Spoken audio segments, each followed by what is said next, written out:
आप सभी को मेरा नमस्कार। एक बार फिर से स्वागत करता हूं प्रेरणा आजीविका चैनल पर। उम्मीद है सभी लोग अच्छे होंगे, घर परिवार में भी सभी लोग स्वस्थ होंगे। आज का ये वीपीआरपी विषयक हमारा वीडियो 6वां है, जिसमें हम जानेंगे जीपीडीपी में वीपीआरपी के समायोजन हेतु संयुक्त सलाह क्या है। इस वीडियो में एक सलाह दी गई है जो कि माननी चाहिए। उसी आधार पर अगर हम बीपीआरपी को बनाते हैं और उसका जीपीडीपी में उसी सलाह के आधार पर अगर हम समायोजन कराते हैं तो उसके हमें अच्छे रिजल्ट ये देखने को मिलेंगे। ठीक है, जो हमारी मांगे हैं और उनके जल्द पूरा होने की उम्मीद रहेगी। इसके बाद में अब तक इन 6 वीडियोस के द्वारा आपकी समझ में वीपीआरपी का क्या कंसेप्ट है और स्वशासन कैसे काम करेगा, ग्राम पंचायत और समूह मिलकर कैसे काम करेंगे, उनका महत्व और समायोजन कैसे होगा, उसको प्रक्रिया और चरण क्या होगी, वो सारी चीजें हम समझ चुके हैं और इसके लिए क्या सलाह हमें माननी चाहिए वो भी हम इस वीडियो में देखेंगे। अब बात आती है कि इसका एक्चुअल में जब ये भरा जाएगा, ये मोबाइल के माध्यम से भरा जाएगा समूह के लिए। हर समूह के लिए ये अलग अलग से हर सदस्य के लिए भरा जाना है। हर सदस्य का समूह स्तर पर इसका फीडिंग होगी, मोबाइल के द्वारा प्लान बनाया जाएगा। एक ऐप है, उसके द्वारा इसका प्लान बनेगा हर समूह सदस्य के लिए अलग अलग से। फिर वो जाके अपना समूह का प्लान हो जाता है, वही जाके अपने ग्राम संगठन पे, फिर ग्राम संगठन की एक आईडी से वो सारे समूह का मिला के एक प्लान बनाया जाएगा। और अगर ग्राम संगठन एक से अधिक है तो उसके लिए एक और तीसरी आईडी होगी। उस आईडी से सभी ग्राम संगठनों का मिला के एक ग्राम पंचायत के लिए एक प्लान बनेगा और वो प्लान फिर फाइनली निकल के कहाँ जमा होगा, जीपीडी में समायोजन हेतु तैयार है। वो उसको जीपीडी ग्राम सभा में हम उसका ग्राम संगठन के पदाधिकारी और सारे समूह के सदस्य उसको वहां पर रिप्रेजेंट करेंगे, प्रेजेंट करेंगे ग्राम सभा में कि हमें इन चीजों की आवश्यकता है, तो वो जाके उसमें मिलेगा। ठीक, तो इतना हम समझ चुके हैं। बाकी का काम मोबाइल फीडिंग का है, तो उसकी ट्रेनिंग अलग से होगी जो कि कैडर के लिए दी जाएगी। ठीक है ना, वो सभी सदस्यों के लिए इतना जरूरी नहीं है फीडिंग वाला पार्ट। जो चुनिंदा जो मोबाइल चलाना जानते होंगे, जो इच्छुक होंगे इस कार्य हेतु, तो उनको ट्रेनिंग देके मोबाइल पर फीडिंग और प्लान बनाने के लिए जिम्मेदारी दी जाएगी। सभी के लिए इतना जरूरी है कि वीपीआरपी क्या है, इसके प्रक्रिया चरण क्या होगा, लेकिन ये सभी सदस्यों का जानना जरूरी है, तभी आप एक अच्छा प्लान बना सकते हैं। तो मेरा आप सभी से निवेदन है कि ये जो 5 और 6 वीडियो हैं अपने सभी सदस्यों को देखने के लिए अवश्य बोलें, ताकि उनकी समझ में जब भी आपके गांव में जीपीडीपी का प्लान बने, वीपीआरपी का प्लान बने, तो आप लोग उसमें अच्छे ढंग से अपने आप को प्रेजेंट कर पाएं, अपनी मांगे अच्छे ढंग से रख पाएं, ताकि आपकी मांगे मान ली जाए और आपके विकास हेतु वो कार्य अगले वित्त वर्ष में हो सके। तो इसलिए ये सभी सदस्यों का देखना बहुत जरूरी हो जाता है एक अच्छा प्लान बनाने के लिए, और अच्छा प्लान होगा तभी अच्छे काम आपके गांव में हो पाएंगे।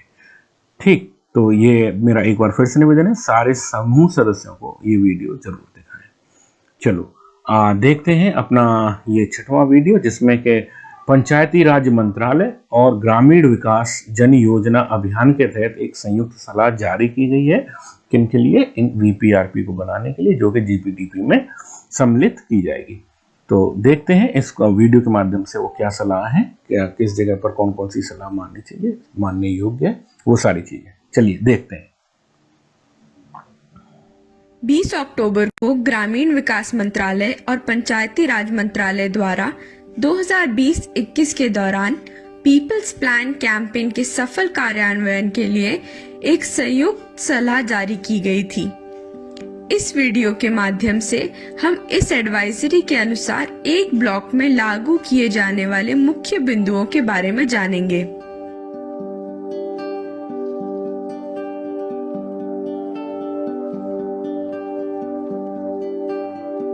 मैं मृणाक्षी हूँ। मैं प्रयाग नगर ब्लॉक में फुलेरा पंचायत की अध्यक्ष हूँ। पिछले हफ्ते हमारे ब्लॉक में एक बैठक आयोजित की गई थी। बैठक को हमारे पंचायती राज के ब्लॉक अधिकारी ने बुलाया था और इनमें हमारे ब्लॉक की पंचायतों की कई अन्य अध्यक्ष भी शामिल थे। इस बैठक से मुझे कई नई बातें पता चली। हर साल हम अपनी पंचायत के लिए योजना बनाते हैं और उस योजना को ग्राम पंचायत विकास योजना कहते हैं। इस वर्ष मुझे पता चला कि जीपीडीपी और गांव गरीबी उन्मूलन परियोजना यानी वीपीआरपी की प्रक्रिया किसी एक विभाग की जिम्मेदारी नहीं है। यह महत्वपूर्ण है कि राज्य, जिला और विशेष रूप से ब्लॉक स्तर पर सभी संबंधित विभागों के साथ साथ पंचायती राज विभाग और ग्रामीण विकास विभाग द्वारा संयुक्त रूप से प्रयास किए जाएं। संचार के चैनल को माध्यम बनाना होगा जिसमें दोनों विभागों के हितधारक शामिल हों और साथ ही साथ हमें उचित अभिसरण सुनिश्चित करने के लिए कुछ बिंदुओं को याद रखना होगा, तभी इसे पंचायत के स्तर पर आगे लागू किया जा सकता है।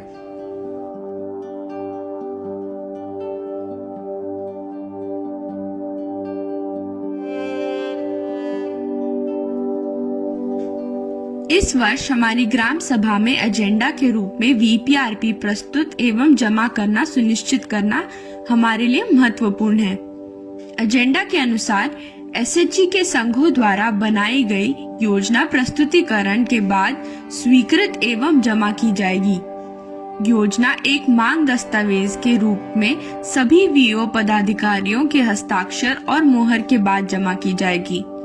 हमें यह सुनिश्चित करने की आवश्यकता है कि ये लाइन विभागों और जीपी सदस्यों की उपस्थिति में हो ताकि यह एक निष्पक्ष और पारदर्शी प्रक्रिया बने।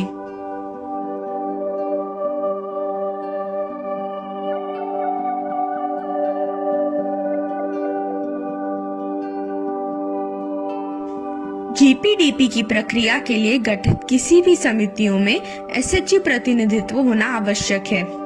इसीलिए इस साल जीपीडीपी टास्क फोर्स बनाते समय हमने अपने एसएचजी के प्रतिनिधियों को शामिल किया ताकि वे जीपीडीपी में वीपीआरपी मांगों को शामिल करने में हमारी सहायता कर सके। एसएचजी सदस्य ग्राम पंचायत प्लानिंग फैसिलिटेशन टीम्स और वर्किंग ग्रुप्स का एक अनिवार्य हिस्सा हैं। वे एसएचजी संघों का प्रतिनिधित्व करते हैं और ग्राम पंचायत के भीतर अधिकतम घरों के सदस्य हैं। वे वीपीआरपी में आई मांगों पे ग्राम पंचायत का मार्गदर्शन कर सकते हैं और हमें उन मांगों को जानने में मदद कर सकते हैं जिन्हें समुदाय ने प्राथमिकता दी है। पहली बैठकों से ही मैंने सुनिश्चित किया कि एसएचजी सदस्य बैठकों का एक हिस्सा बने।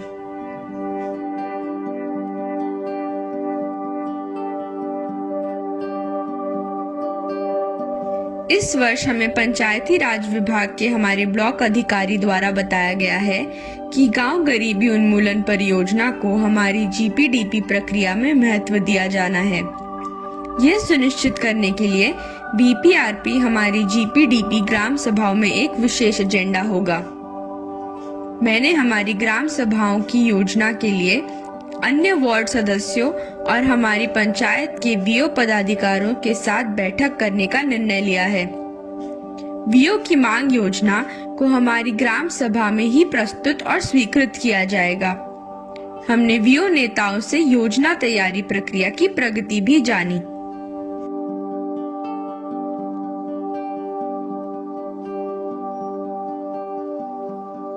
मेरी समझ में आया है कि वीओ द्वारा प्रस्तुत की जाने वाली मांग योजना अधिक ग्रामवासियों पे केंद्रित है और समुदाय की अधिकांश जरूरतों को दर्शाती है।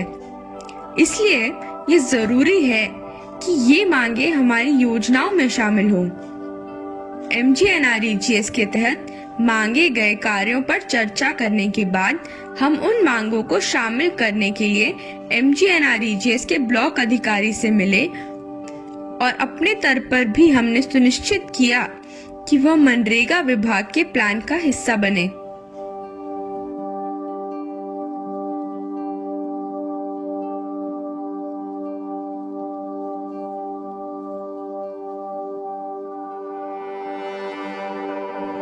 MGNREGS विभाग के साथ कई विभाग और एजेंसियां हैं जो वीपीआरपी मांगों के कार्यान्वयन में हमारा समर्थन कर सकते हैं।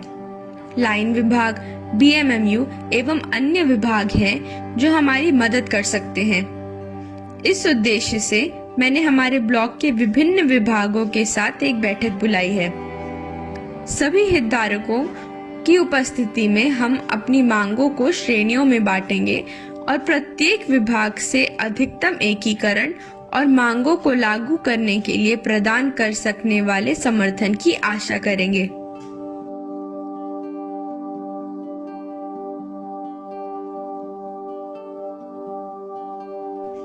हमारी कंसल्टेटिव बैठक और जीपीडीपी ग्राम सभाओं के बाद हमारी ग्राम सभाओं में अनुमोदित मांगों की एक सूची तैयार की गई है।